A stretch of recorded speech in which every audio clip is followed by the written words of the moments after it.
All right, let's get right into it. On March 23rd, 2026, something you probably don't think about very often, your Wi-Fi router suddenly became a major piece in a global chess match.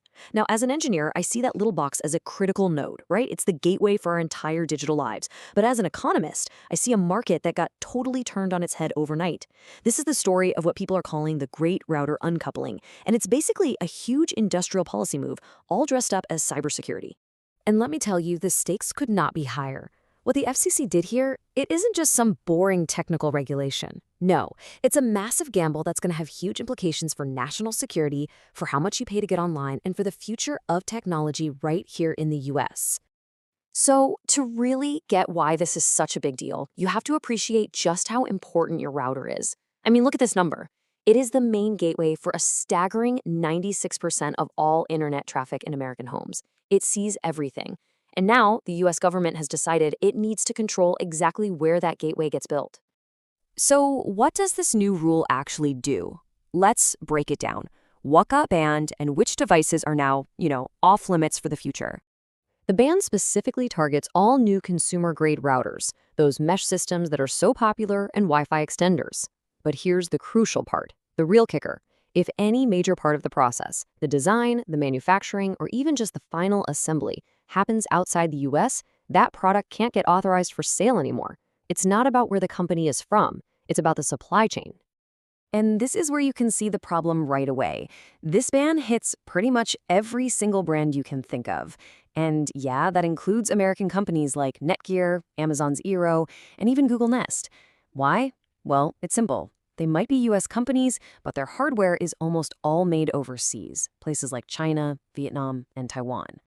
Now, it's not a total immediate shutdown. There are three key exceptions you need to know about. First, any model that was already approved before the ban can still be sold until the stores run out of stock. Second, the heavy-duty enterprise-grade equipment that big businesses use, that's not part of this specific rule. And finally, Starlink routers get a pass. Why? Because they're put together in Texas. This really brings us to the core conflict of this whole thing, which this title nails perfectly.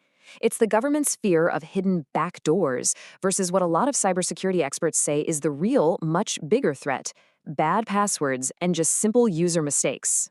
So here's the official line from the FCC.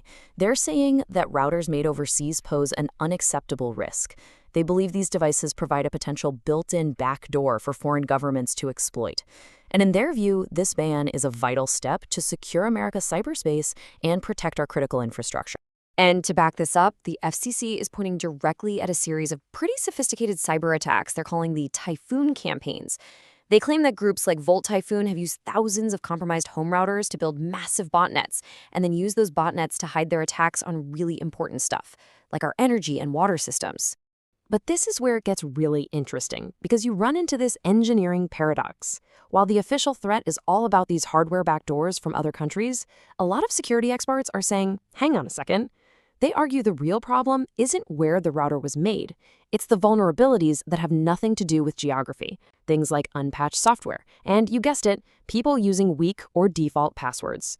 Those are the doors attackers are actually walking right through. Okay, so if the security argument is, let's say, up for debate, what about the real-world consequences? What's this policy actually going to cost regular Americans? Let's take a look at the price of all this protection. The sheer scale of this disruption it's just staggering. Industry analysts are saying that pretty much 100% of all consumer routers sold in the US are currently made or assembled somewhere else.